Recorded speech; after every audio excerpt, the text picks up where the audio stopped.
Bite mark. Human bite marks are a crescentic or a semicircular with a gap on either side due to separation of upper and lower jaw. Either an abrasion like impact or patterned abrasion, contusion or laceration or a combination of this. Appear as a clear separate mark or continuous or intermittently broken lines.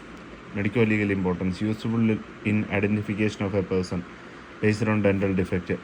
Identify accused from a bite mark. Identify accused from bite mark left at crime scene. Determine nature of crime. Bite mark on private part and breast are supportive evidence in case of a rape.